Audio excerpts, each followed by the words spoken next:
দিবি? এই তো হয়ে গেছে, পারফিউমটা লাগানো বাকি। জলদি কর, সবাই তোর জন্য গাড়িতে ওয়েট করছে তো। হয়ে গেছে আম্মু, চলো চলো। নতুন আত্মীয়রা সবাই তোর জন্য অপেক্ষা করছে। এজন্যই তো একটু ফিটফাট হচ্ছি গো আম্মু। চলো এবার। ওহো, তোমাদের তো বলাই হয়নি, আমি জিয়ন জাংকুক। কিছুদিন আগে আমার বড় ভাইয়ের বিয়ে হলো, কিন্তু আমি বিয়েতে আসতে পারিনি আমার গ্রাজুয়েশনের ফাইনাল এক্সামের জন্য। তাই এক্সাম শেষ করে এসেই সবাই মিলে একসাথে আমার ভাইয়ের শ্বশুর বাড়ি যাচ্ছি। শুনেছি ওনারা খুব ভালো পরিবার, আর ভাইয়ের নাকি পিচি একটা শালিও আছে। আর আমার আবার পিচি মেয়ে খুব পছন্দ। আমার ভাইও খুব ভালো, একদম আমার বন্ধুর মতো। সবকিছু ঠিকঠাক করে এবার আমরা রওনা দিলাম আমাদের নিজেদের গাড়িতে। আমি নিজে গাড়ি চালাতে খুব পছন্দ করি। সেই সুবাদে ড্রাইভার আঙ্কেলকে ছুটি দিয়ে আমি নিজেই গাড়ি চালাবো। খুব একটা ঝাঁকানাকা ভাবে যাচ্ছি না আমি। জিন্স আর সাদা শার্ট, সাথে কালো সানগ্লাস, হাতে কালো বেল্টের ঘড়ি, একজোড়া কেটস আর লম্বা লম্বা চুল। চুলের যত্নে কোনো ত্রুটি রাখি না আমি। কি আমার একমাত্র দেবরের কি সাজুগুজু হলো? সাজুগুজু আর কি করলাম ভাবি? তোমার তো কোনো বড় বোনই নেই, যদি থাকতো তাহলে না হয় একটু সাজুগুজু করতাম। আহারে আমার ভাইটু, এখন চলো জলদি। যাচ্ছি। আব্বু দেখে শুনে গাড়ি চালাবে কিন্তু। তোমার ছেলে পাক্কা ড্রাইভার আব্বু, টেনশন নিও না। গাড়ি চালানো শুরু করলাম। অনেকদিন পর শহর ছেড়ে গ্রামের দিকে যাচ্ছি। পরিবেশটা খুবই ভালো লাগছে আর এনজয় করছে সবাই। শহরের শেষ প্রান্ত থেকে কিছু মিষ্টি আর ফলমূল কিনতে গাড়ি থেকে নামলাম। আব্বু আর ভাইয়া ওগুলো কিনলো, আর আমি সেই পিচ্চি মেয়েটার জন্য কিছু চকলেট নিলাম আর বাচ্চাদের কিছু খাবার। গাড়িতে উঠতেই আমার হাতে বাচ্চাদের খাবার দেখে সবাই হাসাহাসি শুরু করলো। আমিও বোকার মতো লজ্জা পেয়ে মুখ ফুলিয়ে আছি। নতুন ভাবির সামনে লজ্জা পাওয়াটা মনে হয় একটু স্বাভাবিক, যদিও আমি একটু লাজুক টাইপের ছেলে। আবার গাড়ি চালাতে শুরু করলাম। এখন আমরা গ্রামের পিচ ঢালা পথে চলছি। চারদিকে খুব সুন্দর প্রকৃতি। কিছু সময় পর আমরা পৌঁছে গেলাম ভাবিদের বাসায়। সবাই বাইরে এলো আমাদের নিতে। আব্বু আম্মু ভাইয়া ভাবি সবাই এক এক করে নামলো। তারপর আমি নামতে ভাবি বলল, এই যে আমার একমাত্র দেবর, যার জন্য তোমরা অপেক্ষায় ছিলে। আমি সবাইকে সালাম দিলাম। আঙ্কেল আন্টি সবাই আমাকে আদর করে ঘরে নিয়ে গেল। তখন আমি আন্টিকে জিজ্ঞাসা করলাম, আন্টি পিচ্চিটা কই? ওর জন্য কত কিছু এনেছি, কই ও? পিচ্চিটা কে বাবা? কেন, আপনার পিচ্চি মেয়েটা? বলতে না বলতেই পিচ্চি হাজির। কে কি আনলো আমার জন্য দেখি? আমি পেছনে তাকাতেই চোখ দুটো ছানা বড়া হয়ে গেল। এত কিউট একটা মেয়ে, কি সুন্দর চুলের স্টাইল, ফেস, গেটআপ সবকিছু মিলিয়ে অপরূপ সুন্দরী। আর একে কে পিচ্চি মেয়ে বলে? আমি তো পিচ্চির জন্য এনেছি। তুমি কে? আমি তো পিচ্চি, আম্মু বলে।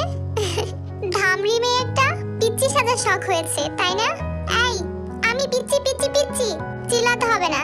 এই নাও তোমার জন্য চকলেট। আমি ওর দিকে চকলেটগুলো দিতেই কেড়ে নিয়ে ভাবির কাছে এক দৌড় দিল।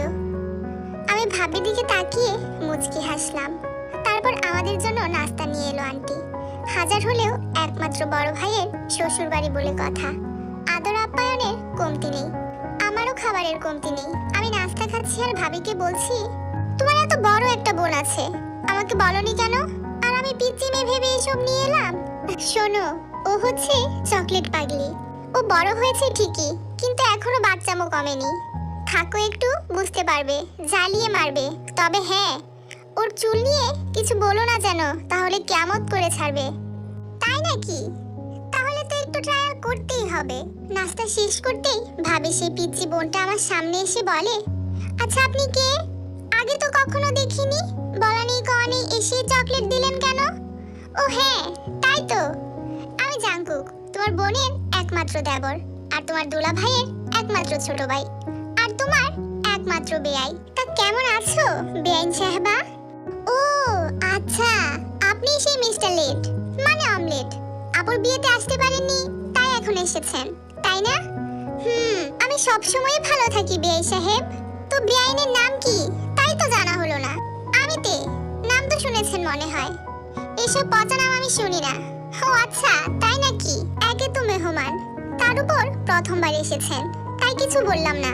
না হলে কি শুনি, কে কি করতে পারে তা বোঝাতাম। শুনলাম তুমি নাকি তোমার চুলের খুব যত্ন নাও। ভাবছি একদিন আমি তোমার চুলের যত্ন নিব। খবরদার আমার চুল নিয়ে একটা কথাও বলবেন না, তাহলে খবর আছে আপনার। এই যে বেআইন, ভালো হবে না যদি আমার সাথে লাগতে আসো, বুঝলে? আপনিও আমার সাথে লাগতে আসবেন না, বুঝলেন? ঢঙ্গি মেয়েটা বলেই তের চুল টেনে হন করে চলে গেলাম ভাবির কাছে। আর আমার পিছনে তেলে আসছে আমার কিউট বেআইন। ভাবির কাছে গিয়ে বললাম, ভাবি তোমার বোনকে বলে দিও আমার সাথে যেন লাগতে না আসে। সাথে সাথে তেও হাজির। মনে হচ্ছে আমাকে কাঁচা চিবিয়ে খেয়ে ফেলবে। চোখে মুখে প্রচন্ড রাগ। আপু, তোমার দেবরকে বলে দাও আমার চুলে যেন হাত না দেয়। ইস, যে না পাটের আশের মতো কয়টা চুল, তার জন্য এত ভাব। কোন দিন পাটের ব্যাপারে পাঠিয়ে কিনে নেব, না হলে আগুন দিয়ে পুড়িয়ে নুডলস রেঁধে খাবো। কি বললে শয়তান ছেলে? আপু তুমি কিছু বলবে না? তোমার এই পিচ্চি বোনটাকে এত কিছু বলছে আর তুমি চুপচাপ হাসছো? বাহ, চমৎকার। এজন্যই বলে বিয়ের পর মেয়েরা তাদের বোনকে ভুলে যায়। ঠিক আছে, থাকো, কিছু বলতে হবে না। তোমাদের দুজনের ঝগড়াঝাটি তোমরাই সামলে নাও, আমি কিছু বলতে পারবো না। আমি গেলাম। যাও যাও, তোমার এই খাটাস মার্কা দেবরকে আমি একাই ট্যাগ দিতে পারবো। আমার বান্ধবীদের আসতে বলেছি, তারপর মজা বোঝাবো। যে পারার সে একাই পারে, লোকজন খবর দিতে হয় কেন? তোমার মতো ডেঙ্গুকে শায়েস্তা করার জন্য একা জমবে না, তাই কয়েকজনকে লাগবে। জাঙ্গুকে শায়েস্তা করা এত সহজ না বেআইন। চ্যালেঞ্জ রইলো। তোমার কি বেহুলা অবস্থা করব ভাবতেও পারবে না। চ্যালেঞ্জ নিলাম বেআই, আমি সেফ থেকে তোমাকে ঘোল খাওয়াবো। প্রথম দেখাতেই একজোট ঝগড়া হয়ে গেল তের সাথে। কিন্তু সত্যি বলতে প্রথম দেখাতেই খুব ভালো লেগেছে তেকে। ওর স্টাইলিশ চুল, টানা টানা চোখ, রেগে কথা বলার পর লাল হয়ে যাওয়া টসটসে গাল, আর সেই রাঙা ঠোঁট জোড়ার কথা নাই বা বললাম। কখনো এতটা সময় নিয়ে কোনো মেয়ের দিকে তাকিয়ে দেখিনি। তের মাঝে একটা অন্যরকম কিছু আছে, খুব মায়াবী, সামথিং স্পেশাল। আমি ভাবিকে বললাম, ভাবি বিকেলে আমাকে নিয়ে ঘুরতে যাবে? তোমাদের এলাকাটা ঘুরিয়ে দেখাবে। তোমার ভাই কি আমাকে যেতে দেবে? দেখো না সারাদিন আমাকে চোখের আড়ালে যেতে দেয় না, আবার ঘুরতে যেতে দিবে নাকি? আহ, কত ভালোবাসা। থাক তাহলে, তোমার গিয়ে কাজ নেই। আর কি কেউ নেই আমাকে একটু ঘুরিয়ে দেখাবে? ও বেআই, ও বেআই, এত চিন্তা কিসের? তোমার যে কোনো সমস্যায় তোমার এই বেআইন আছে না, তোমাকে আমি ঘুরতে নিয়ে যাব, টেনশন করো না। ও, তাহলে তো আর চিন্তাই নেই, দুপুরে খেয়ে তারপর বের হব। ওকে বেআই। তের দুষ্টু হাসিটা ভালো করেই বুঝতে পারলাম। হয়তো আমাকে টাইট দিতে কোনো ফোন দিয়ে এটেছে, কি জানি কি করে। আমি বারবার এদিক ওদিক শুধু তেকে খুঁজছি। ওকে দেখলেই কেন জানি ভালো লাগার অনুভূতি পাচ্ছি। বড় বাড়ি, তাই কিছুটা দূরত্ব রেখে তের পেছনে হাঁটছি। ও বেআইন, উফ, সারাক্ষণ মেয়েদের পেছনে কি? তুমি ছাড়া কিছু ভালো লাগে না, তাই তোমার কাছে আসি গো। কখন ঘুরতে যাবে? সেটা তো বিকেলে, এখন কি? কখন যে বিকেল হবে, এত তাড়া কিসের? তুমি বুঝবে না গো। বুঝলে বুঝপাতা, না বুঝলে তেজপাতা। বাপরে, তুমি তো দেখি ভালোই কথা জানো। এমন করে কি বিএফ কে পটিয়েছো নাকি? ওসব আমার নেই, আমি ভালো মেয়ে। তোমার জিএফ কয়টা গো? ছি, আস্তাগফিরুল্লাহ, এসব করতে নেই, পাপ হয়।